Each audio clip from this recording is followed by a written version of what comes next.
गौतम गंभीर थोड़ा दूसरे किस्म के इंसान है। मतलब अगर उनसे ये सवाल पूछा जाए कि आपको रोनाल्डो पसंद है या मेसी, तो उनका जवाब होता है एम्बापे।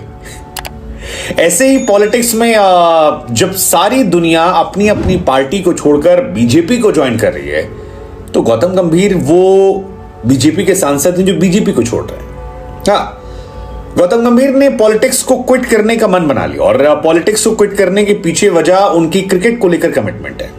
हालांकि ये सामने की बात है, अंदर की कहानी ये कही जाती है कि बीजेपी के दिल्ली के नेताओं के साथ उनके रिश्ते बहुत अच्छे नहीं थे। काफी समय से वो काफी चीजों को लेकर फ्रस्ट्रेट थे। कई चीजों में वो चीजें बेहतर करना चाह रहे थे, लेकिन दिल्ली बीजेपी यूनिट उनका वो साथ नहीं दे रही थी जो वो चाह रहे थे। फिर कॉन्फ्लिक्ट्स बहुत ज्यादा हो रहे थे एंड देन शायद गंभीर को लगा कि क्रिकेट में ज्यादा पैसा भी है, सुकून भी है, उनके पास फ्रीडम भी है, पावर भी है, जो शायद पॉलिटिक्स में नहीं आती। और गंभीर का एक स्टाइल है काम करने का जिसमें शायद वो पॉलिटिक्स में फिट अभी नहीं हो रहे। हालांकि जिस तरह के गंभीर इंसान है वो देर सवेर सियासत में आपको फिर नजर आएंगी। इससे शायद ही कोई ऐसा हो जो इत्तेफाक ना रखता हो।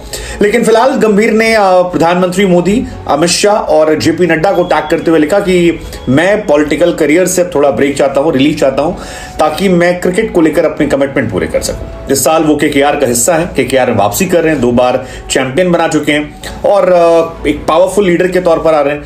लेकिन हालांकि गौतम गंभीर को लेकर अक्सर ये आरोप लगते थे कि वो सियासत की पिच पर कम और क्रिकेट की पिच पर ज्यादा समय गुजारते हैं। इस बात को लेकर बीजेपी के विरोधी गौतम गंभीर के बहाने बीजेपी पर भी आए दिन निशाना साधते थे और बहुत सारे आरोप जो है उन पर लगाया करते थे।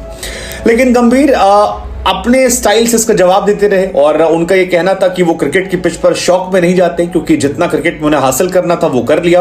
अब वो क्रिकेट की पिच पर इसलिए जाते हैं क्योंकि वहां से उन्हें फंडिंग मिलती है, चाहे वो कमेंट्री के लिए हो, चाहे वो क्रिकेट खेलने को लेकर हो। और उस फंडिंग से वो अपने इलाके में वेलफेयर काम करते हैं, जिसमें 1 रुपए में खाना खिलाना है या फिर अपने इलाके में जो कूड़ादान की जगह बच्चों की लाइब्रेरी बनवाई थी। बट गंभीर का ये कहना है कि यार बहुत ज्यादा सहयोग जो है वो अच्छा नहीं है। मतलब जब सहयोग नहीं मिलता आपको, तो आप फ्रस्ट्रेट होने की जगह पर आप बेहतर है कि आप क्विट कर दें। और ये बात उन्होंने कई बार अपने पॉडकास्ट में भी कही कि आई एम जस्ट टायर्ड, कि मैं अब आगे बढ़ूं और देखूं मैं कि क्या करना है, क्योंकि अब धीरे धीरे कहानी फ्रस्ट्रेशन रह जाती है। हालांकि इंटरनली कहानी ये भी आती, गौतम गंभीर जो है वो एक साफ बोलने वाले व्यक्ति हैं और पॉलिटिक्स में कई बार ऐसे लोगों को बहुत पसंद नहीं किया जाता है। क्रिकेट की दुनिया अलग है। क्रिकेट की दुनिया में आप उनका एक रुतबा, एक स्टाइल है, क्रिकेटर है, एक फॉर्मेट है। बट पॉलिटिक्स में बहुत ज्यादा डिप्लोमैट लोग। हालांकि गंभीर के 3 काम ऐसे हैं जो लोग याद रखेंगे। एक काम उनका था वो जो 1 रुपए खाना था, दूसरा लाइब्रेरी बनाना और तीसरा कूड़े को हटाने के लिए मशीन का इंस्टॉल करना। लेकिन गंभीर अब जा रहे हैं केकेआर और केकेआर में उनका काफी ज्यादा स्वागत इस साल होने वाला है। इस साल काफी ज्यादा फोकस जो है वो रहेगा। हालांकि ये हो सकता है कि केकेआर जाने की वजह से भी वो क्विट कर रहे हो, क्योंकि केकेआर में इस साल उनको कॉन्ट्रैक्ट दिया गया और काफी ज्यादा उनसे उम्मीदें जो हैं वो केकेआर में हैं। जब ये आईपीएल चल रहा होगा उसी वक्त पैरेलली इंडियन क्रिकेट टीम के इंडियन पॉलिटिक्स का इलेक्शन चल रहा होगा, लोकसभा का चुनाव। तो लोकसभा के चुनाव और आईपीएल का एक समय होना और उसमें कॉन्फ्लिक्ट होना गंभीर के बहाने शायद बीजेपी पर निशाने साध जाते। तो मुझे लगता है कि ये भी एक बड़ा फैक्टर हो सकता है। गौतम गंभीर ने सोचा कि यार अब देखा जाएगा, बहुत हो गया, I think it's high time कि इसको लेके हम क्विट करते हैं और एक फैसला लेते हैं। लेकिन ये बात सच है कि गौतम गंभीर उन पॉलिटिशियंस में थे जिनको लोगों ने देखा, पसंद किया।